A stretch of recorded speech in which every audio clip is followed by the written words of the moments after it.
Sir, how feasible is Trump's goal of reviving traditional manufacturing through reduced regulations and protectionism?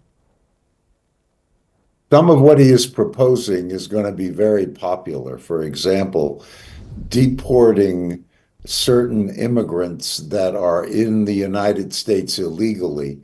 What he is going to do is start by deporting those that have criminal records. And nobody's going to object to that.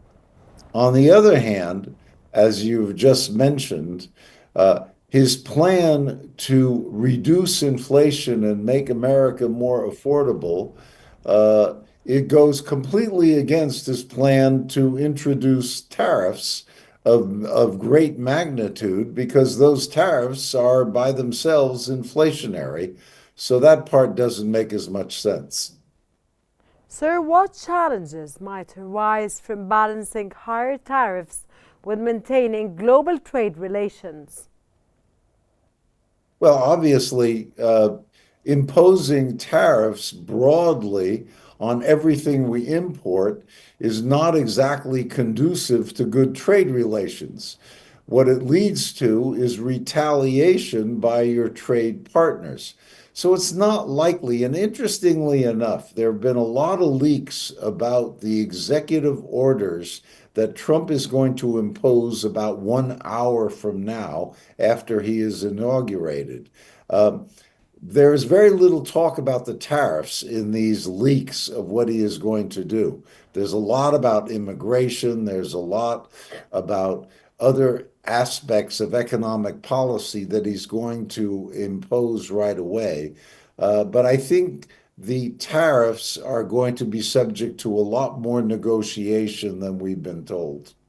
Sir, how might Trump's plans impact the United States' position in the global economy, especially with respect to allies and rivals? And are you optimistic, sir, or pessimistic about the Trump coming policies with regards, of course, to economics specifically? Yeah, it's interesting that Trump has said that he wants to make America great again and bring America back. It's kind of interesting when the United States economy is today one of the most powerful in the world. Inflation has gone down, and the stock market is an all-time high. So he's pretty much starting at the top. It's not like we're starting at the bottom. Many of his policies are potentially harmful to the economy. And as I mentioned before, Can you a mention lot, examples, sir, of the harmful potentials, please, or sure, policies? sure. A 60% tariff on everything we import from China is a terrible idea because we import $500 billion of goods from China every year. That obviously would be very inflationary. Imposing a 10 to 20% tariff on everything that comes in from everywhere else is obviously inflationary. And on top of that, would lead to retaliation by our trading partners, which would hurt American exporters. So obviously, these are not going to come to pass the way he said, and he knows that. He's simply lining up policies that will be subject to negotiations later on and hopefully not harmful. Okay, Sir, Trump has pledged to end inflation, whereas you just said, of course, in your narrative that America, of course, has no inflation at this point. By increasing oil drilling, how effective is this strategy in reducing energy costs and overall inflation, sir? Well, first of all, one of the things he's going to do today is remove restrictions on drilling in Alaska and elsewhere. That means that the United States, which is already the largest producer of oil in the world, is going to produce even more oil. So one can expect that the price of oil, at least temporarily, will come down. That, of course, has an anti-inflationary effect. But the other aspects, the ones we've already talked about, the higher tariffs, will certainly not contribute to reducing inflation. And keep in mind that inflation is not very high right now. It's under Yes, 3%. that's what you just mentioned, sir, and I commented on the fact that the inflation is not high in the United States at this point. Okay, sir, Trump also urges that deporting undocumented immigrants would reduce house demand. How might deporting millions of undocumented workers impact key sectors like agriculture, construction, and manufacturing, sir? If he went through and deported all of them, say over 3 million, it would have a major effect on two areas, agriculture and building. Most of the skilled home building workers in the United States, many of them are illegal immigrants.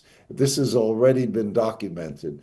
The housing industry would come to a halt if all of them were deported. So that's not what's going to happen right away. As I mentioned earlier, he's going to concentrate on deporting illegal immigrants with criminal records, which is hard to object to. And because we know who they are. Their countries of origin have provided us with the information. So that part will be okay. But he cannot deport massive amounts of immigrants without harming two major industries, which is agriculture and home building. So your answer is yes or no, he can deport them or he cannot, sir? They will not. They will not They be will deported. not Okay, sir, deport as we all. witnessed the 47th President of the United States, which is Donald Trump, coming back again, more mature from, of course, what we read. Trump plans to cut corporate taxes to 15% and extend the 2017 tax cuts while funding these through growth and tariffs. How realistic is this funding model, sir?